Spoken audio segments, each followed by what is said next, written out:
and you find this recurring theme, bizarre as it is, on the face of it. What was this bloody paper? Some paper was trying to take the piss out of me, and put this on the front page, and that's quite good actually, because it gives me a nice little image. And of course, it's not like physical. It's this reptilian race appear to operate, from what I can gather, just outside the frequency range of the five senses. And sometimes people can extend their visual frequency range into that range of these entities and see them, sometimes briefly. And other times they move their frequency into ours and you can see them briefly and then they've gone.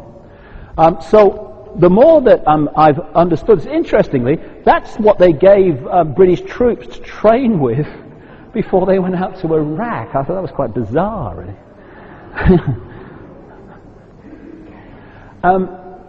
So the question I started to ask, and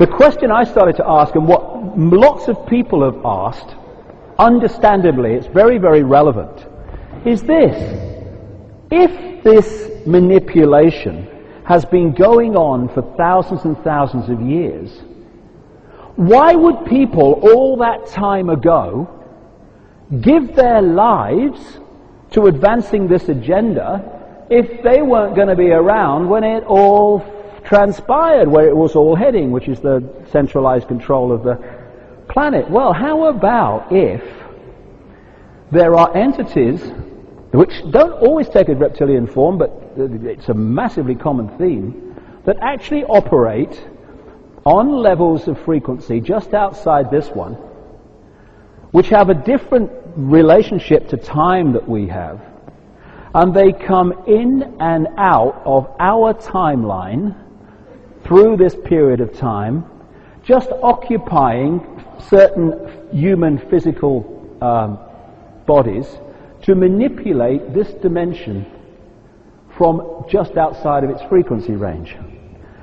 And what if certain bloodlines had a DNA resonance which made that easier than the general run of the population? And so if you could manipulate these particular bloodlines into positions of power, what you're actually doing is putting the vehicle for these entities into the positions of power. Talking to insiders of this, particularly in America, looking at some of the ancient accounts, talking to people like Credo Mutwa, talking to the people who have experienced this, this seems to be basically what's going on. And because when we look at these people, what do we look at them with? We look at them with the five senses. Therefore, what we see is their five-sense human level. Hey, they're human, don't be stupid. But what's just beyond that?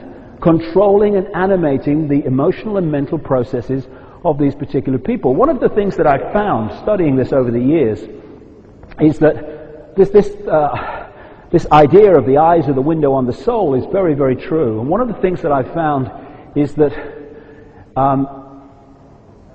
those that are possessed, that's the word I guess we'd use, by these entities, they have an emotionless look in the eye, in the sense that no matter what their face is doing, it might be smiling widely and all this stuff, the eyes never change. There's always this cold stare no matter what this is doing.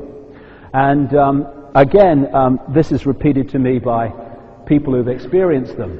So this was painted by Credo Mutwa from ancient and modern accounts of this Chittahuri, and there seems to be many kind of different species of them, but the eyes, the piercing eyes, the evil eye maybe that came from, is a common theme. So what is actually behind some of these people?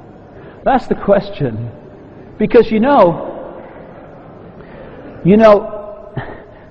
whatever, there is something that connects these people so fundamentally to this agenda, and they are all people who do not have the ability to empathize with the victims of their actions. See, we have an emotional fail-safe mechanism whereby we feel empathy with people. Therefore, the thought of cluster bombing a child, we simply could not go there. What? The empathy stops us. If you don't have that empathy, there is no fail-safe mechanism. Anything goes. And with the people running this show, anything goes. And what I'm told, I'm just a kind of journalist really passing this on. There's so many questions I've got to ask about this, is that there is it's described to me by insiders as a corruption of the DNA, but what it is, it's just a different trait.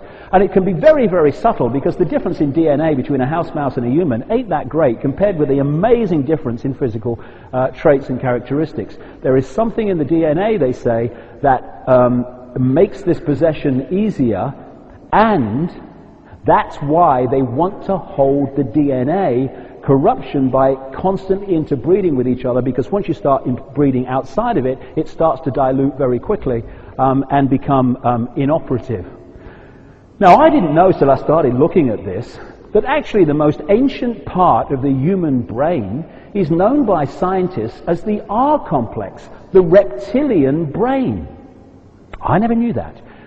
Because of our reptilian history. We have tremendous reptilian genetics going way back. And what scientists say, I'm talking mainstream ones here, is the characteristics we get from that reptilian part of the brain, which we all have, is a obsession with ritual. Not just, sacrificial ritual, but ritualistic behavior, going to the same supermarket at the same time every week, circular repeating behavior over and over again.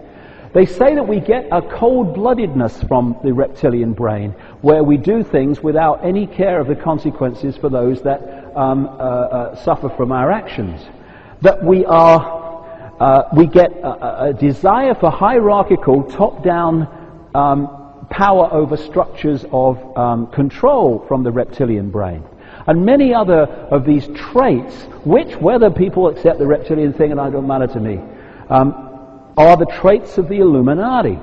Now, in other people, they are balanced out by other parts of the being. But if you are really into the control by the reptilian brain, you are far more likely to express these traits of the reptilian brain more than the general population.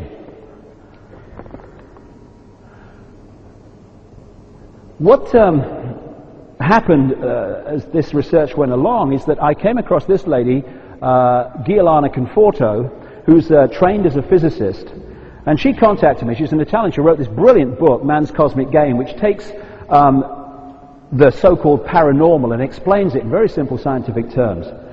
And she contacted me, and she said, do you know that between dimensions there is like a neutral zone, which she called the interspace plane. It doesn't have an energy source like a dimension. It's almost like a little crevice between it, a neutral zone, between one and the other. She said, I think that's where your reptilians are, in that neutral zone, because it's a place, right the way through history, going way back, there is this folklore recurring of entities that manipulate human life from these other planes of existence. So I called Credo Mutwa and I said, look, this lady's been on telling me that there are these interspace planes between dimensions, and she says she thinks that's where these entities could be. I said to him, does this exist in your culture? Oh yes, he said. In our culture we call them the heaven between heavens. And he said that's where the reptilians are, in this little crevice between dimensions, and they manipulate this world by working through physical bodies in this so-called physical five-sense world. And this is just a thing I picked up off the internet, just to kind of symbolize, it's very well symbolized with the Freemasonic floor, this interspace plane between dimensions. And what she said was that, Giovanni Conforto, that they don't have an energy source like a dimension, so they need to create one. And so it's not only that behind the scenes that the world is manipulated by one force working through two. It's actually, even outside of this dimension of existence, this manipulation